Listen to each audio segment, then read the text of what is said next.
Bem-vindos ao curso de Eficiência Energética em Edifícios, que tem por objetivo compreender a importância da eficiência do consumo de energia, bem como a desenvolver capacidades necessárias para implementar sistemas eficientes em edifícios. Estes sistemas garantem rentabilidade no curto prazo e um caráter estratégico a médio prazo para mitigar o impacto ambiental do setor residencial. O principal objetivo desse curso é desenvolver as capacidades necessárias no campo da análise energética de edifícios. Deste modo, serão apresentadas as principais técnicas de eficiência aplicáveis a edifícios, bem como os aspectos energéticos que possam ser implementados desde as primeiras etapas, isto é, a partir do momento em que o arquiteto desenha o edifício. Por último, fica claro como um correto planejamento prévio do desenho arquitetônico permite a incorporação de sistemas solares ativos de geração energética aproveitável para a climatização. No mapa conceitual se observam as principais ferramentas para atingir a maior eficiência no uso final da energia. Estes aspectos passam por desenhar o edifício em função do meio, considerando o clima e a geografia, usar técnicas naturais de acondicionamento de edifícios de modo a minimizar o consumo energético, suprir a demanda restante, na medida do possível, com instalações solares ativas. Para garantir que o edifício cumpra com os requisitos e que o desenho global seja energeticamente eficiente, utiliza-se a avaliação energética que retroalimentará os processos de desenho em uma melhora contínua da eficiência. A seguir, no capítulo 1, será detalhada a importância da eficiência energética na construção de edifícios. A primeira pergunta que surge é: quais são os aspectos chaves para que tenhamos edifícios energeticamente eficientes, tanto em uma nova obra quanto em uma reforma? Os aspectos-chave passam pelo desenho, um desenho que potencialize acondicionamento térmico do edifício de maneira natural. Desta forma, será possível reduzir a demanda do edifício até o mínimo possível. Outro aspecto-chave é desenhar o edifício e os sistemas de maneira que a demanda de energia, já reduzida previamente, seja fornecida na medida do possível por sistemas solares ativos. Para conseguir estas metas, é necessário um planejamento urbanístico adequado, de modo que maximize a energia solar, evitando que edifícios adjacentes possam projetar sombras, favorecendo as correntes adequadas de vento, facilitando a evacuação de calor. Na fase preliminar à construção do edifício, os parâmetros básicos que devem ser considerados são o desenho, que maximize a eficiência energética e o uso de sistemas solares ativos e passivos, a orientação do edifício para garantir ganho térmico solar, segundo seja conveniente, considerando-se também a localização do edifício. Em qualquer desenho que pretenda aumentar o acondicionamento térmico do edifício de maneira natural, é preciso considerar o clima do meio, de modo que as técnicas naturais de acondicionamento se adaptem às temperaturas, ventos e radiação da zona. Também será necessário considerar a natureza e vegetação circundante, e estudar seu impacto sobre as condições exteriores e interiores do edifício. O critério para fixar os valores das diferentes variáveis físicas do interior centram-se no usuário final do edifício, garantindo as melhores condições de conforto. Por último, é preciso considerar o custo do edifício e dos sistemas integrados, bem como o retorno que se espera graças à economia energética global do edifício. No capítulo 2 se apresentam os fundamentos para o acondicionamento térmico dos edifícios. No momento de desenhar as técnicas de acondicionamento, é preciso considerar um dos principais aportes energéticos ao edifício, o sol. Para avaliar corretamente a influência do sol, deve-se estudar detidamente a radiação e a trajetória solar, que determinarão as técnicas utilizadas. Para estudar com mais profundidade a influência do Sol, a irradiação é descomposta em seus principais componentes: solar direta, solar difusa e solar global. Também é fundamental conhecer a psicometria do lugar, na qual entram em jogo variáveis de umidade absoluta, específica e relativa, bem como a temperatura do bulbo úmido. Para detalhar no desenho e incorporar corretamente a influência da psicometria no desenho, faz-se uso de ferramentas como o diagrama psicométrico, de amplo uso para este tipo de propósitos. Outros parâmetros que podem ser aproveitados na hora de se realizar a climatização térmica de um edifício são o solo, que graças à sua temperatura relativamente constante ao longo do ano, pode ser usado como um dissipador ou fonte de calor, o vento, que beneficia a troca de calor.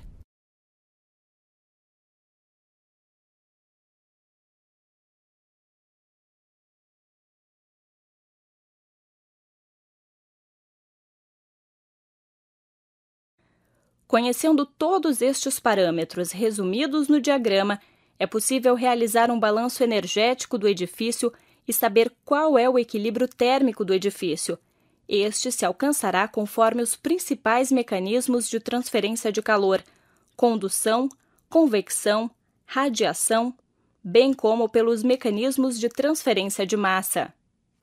As principais fontes de calor se dividem em fontes exteriores e interiores. Os principais sumidouros são o solo, o céu e o ar exterior.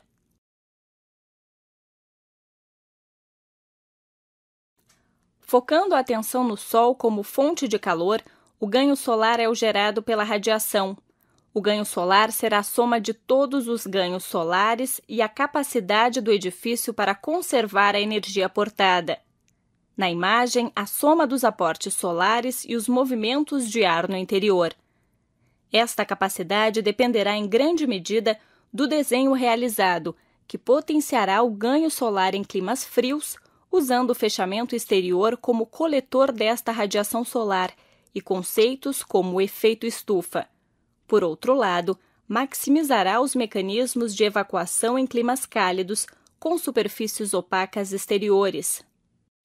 Como se mencionou previamente, os requisitos e valores das variáveis interiores são fixados considerando o conforto térmico, de modo que a economia de energia não comprometa o bem-estar de seus usuários, conhecendo a relação entre as condições térmicas, o indivíduo e seu estado, de modo que seja possível estabelecer os requisitos mínimos, usam-se índices de conforto. O mais usado é o PMV de Fanger. A ferramenta mais usada para o desenho de edifícios é a Carta Bioclimática de Givoni.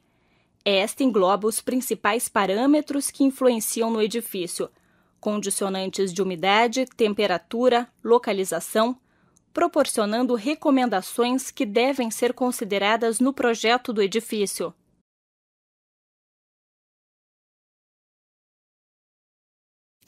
No capítulo 3, como continuação aos fundamentos para o acondicionamento térmico, as principais técnicas naturais de acondicionamento em edifícios estão reunidas. A primeira dúvida que surge na hora de conseguir um desenho que maximize as técnicas naturais de acondicionamento é: como atuar em climas variáveis, nos quais existem grande variação entre frio e calor? Para responder a esta dúvida, introduz-se a arquitetura de complexidade, na qual se implementam simultaneamente as técnicas para calefação e refrigeração, com isolamentos que evitem perdas ou ganhos desnecessários, sempre assegurando um mínimo na ventilação. O objetivo principal é garantir condições adequadas de conforto, tanto no inverno quanto no verão, para o que é necessário um critério de desenho passivo dual.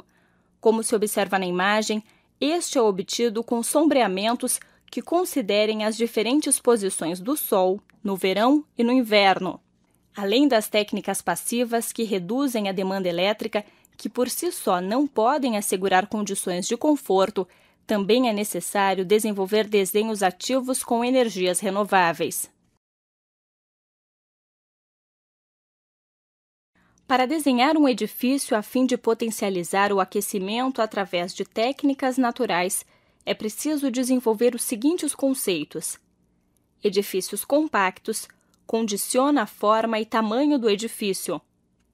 bom isolamento de superfícies envidraçadas, vidros duplos, contra-janelas exteriores, hermeticidade da carpintaria, utilizar boas molduras de janelas, evitar as pontes térmicas, proteção das correntes frias de ar, fachada parcial ou parcialmente enterrada, fachadas opacas.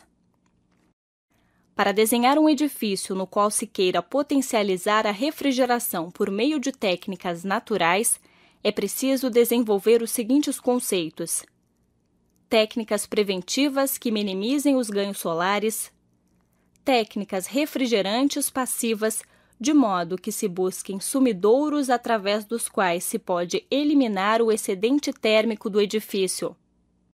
No slide se apresenta um resumo do que foi comentado até agora.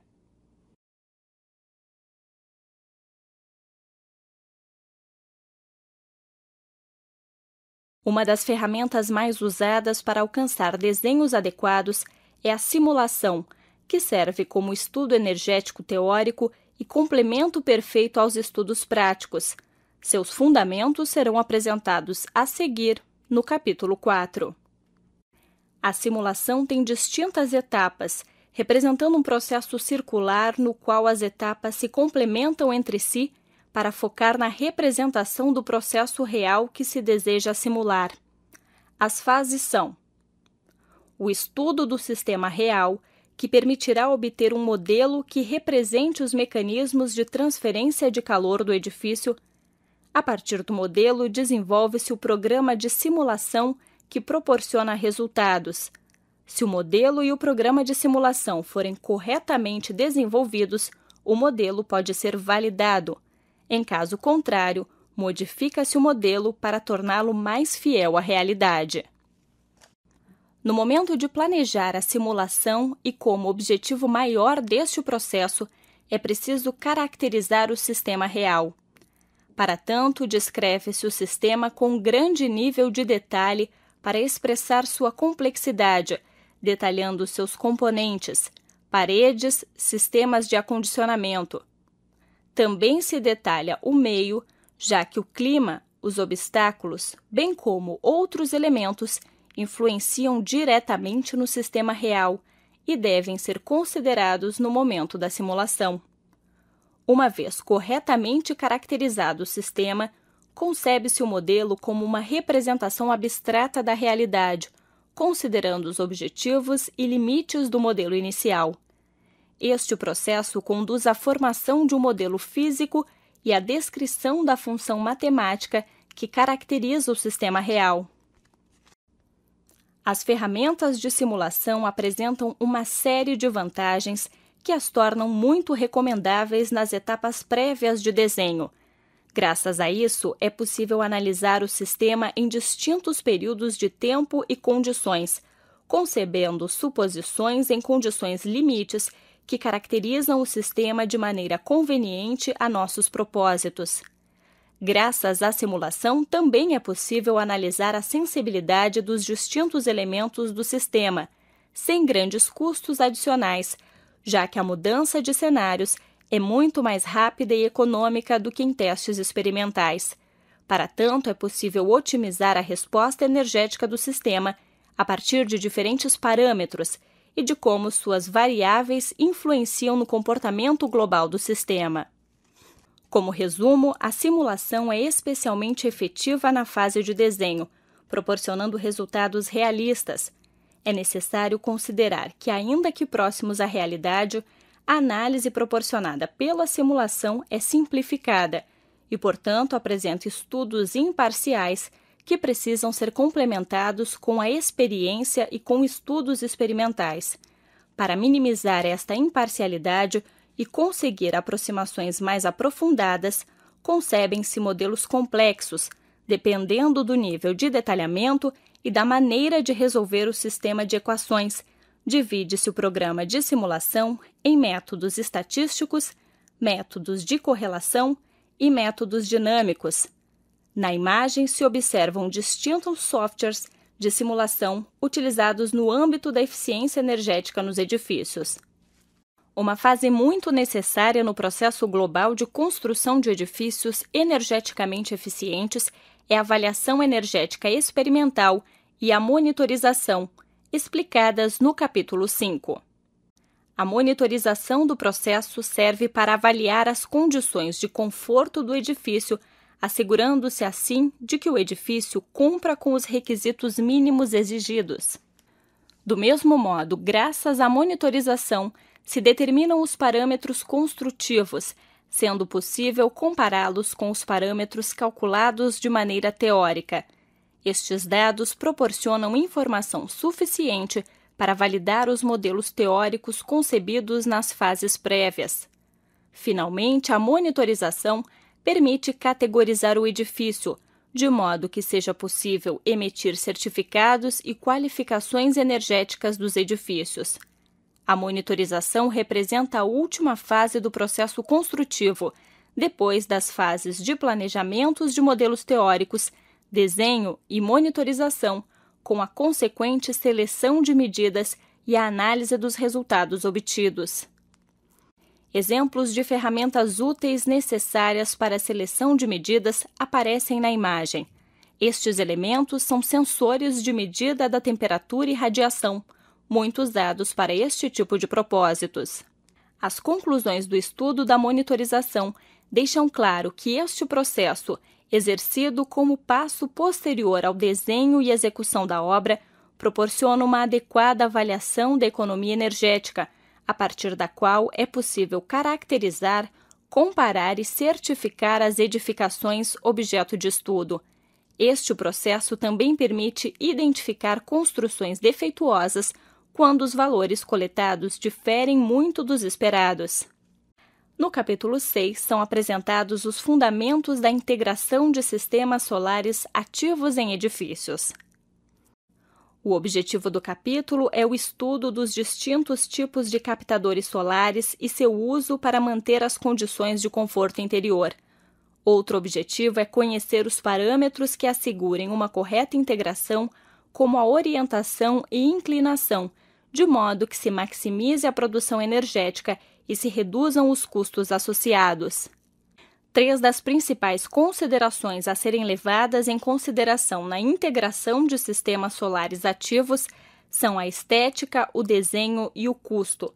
Para melhorar o funcionamento e maximizar a produção energética, é recomendável facilitar uma montagem simples e uma manutenção simples e econômica, de modo que as condições calculadas em condições controladas não sejam distintas da maneira real, reduzindo os problemas técnicos da integração arquitetônica. Cada sistema solar, bem como cada edifício, deve ser estudado individualmente. Há tanto soluções quanto instalações individuais, ainda que existam pautas gerais de aplicação comum. Existem condicionantes que, combinadas, dão a cada obra a singularidade da qual falávamos e que devem ser analisadas caso a caso. Por sua importância, cabe destacar os seguintes: condições do meio, clima, acesso solar, edifício, integração arquitetônica, considerações estéticas, ocupação de espaços, orientação e inclinação dos captadores ou módulos, integração com sistemas convencionais, compatibilidade com os sistemas de climatização, eficiência da instalação. Em seguida, veremos cada uma destas condicionantes. A disposição do edifício é uma grande condicionante, especialmente quando os sistemas ativos são instalados após o desenho do edifício. As 3 principais disposições do edifício incluem cobertura plana, cobertura inclinada, integração na fachada. A cobertura plana costuma ser favorável à produção, já que permite variar a inclinação e orientação dos módulos. A instalação e manutenção se simplificam neste tipo de tipologia e, graças ao sombreamento produzido pela cobertura, é possível diminuir a carga de refrigeração. Com relação à cobertura inclinada, dependendo de sua orientação e inclinação, será mais ou menos vantajosa. A integração estética costuma ser favorecida por este tipo de tipologia, na qual pode acontecer que os materiais tradicionais possam substituir os elementos do sistema ativo, reduzindo custos. Com relação à integração na fachada, devido à sua inclinação, não são especialmente favoráveis à geração. Sempre será preciso usar a fachada que receba maior radiação, norte do hemisfério sul e vice-versa. É necessário calcular a produção para conhecer a idoneidade da instalação, substituir materiais convencionais por elementos próprios dos sistemas ativos e utilizar estes sistemas como sombreamento, reduzindo custos. A integração estética não é tão factível como nos casos prévios, de modo que será necessário conceber desenhos específicos. Na imagem superior esquerda é possível observar a morfologia típica dos módulos fotovoltaicos. Distintos tipos de células com diferentes cores e níveis de transparência são usados para favorecer a integração. Exemplos podem ser observados na imagem inferior direita. No campo dos captadores solares térmicos, os principais tipos de captadores são captador plano com TIM, captador de tubo de vácuo, captador de tubo de vácuo e CPC. Na imagem, inclui-se um exemplo de captador plano, na qual é possível observar seus distintos componentes.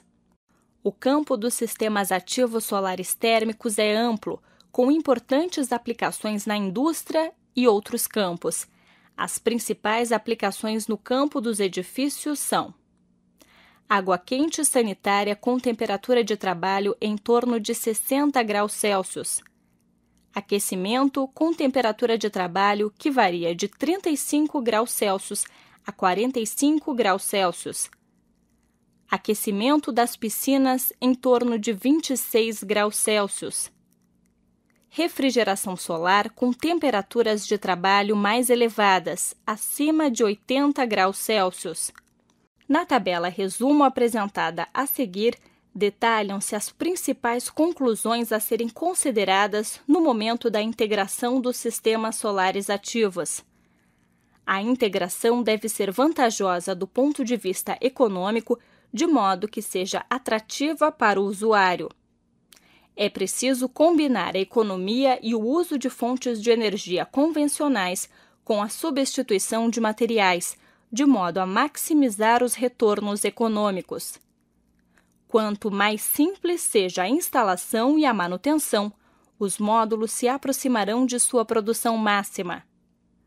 É preciso considerar e solucionar o estresse térmico sofrido pelos sistemas solares integrados. Por outro lado, não se deve negligenciar a influência dos sistemas solares ativos sobre as condições de conforto no interior. Para terminar, serão apresentados distintos exemplos de desenhos de edifícios energeticamente eficientes. Na presente imagem, é possível observar um dos edifícios que foi construído no projeto de arquitetura bioclimática e frio solar, AfriSol, liderado pelo CIEMAT, com integração de sistemas ativos na fachada. Nesta outra imagem, observa-se outro dos edifícios realizados no projeto AfriSol, no qual se pode apreciar a integração de módulos fotovoltaicos e o aproveitamento do efeito estufa como técnica natural de acondicionamento. Por último, outro edifício resultante do projeto AfriSol, com sistemas solares ativos integrados na cobertura, facilitando o sombreamento do edifício, o que resulta muito vantajoso considerando a alta radiação imperante no meio.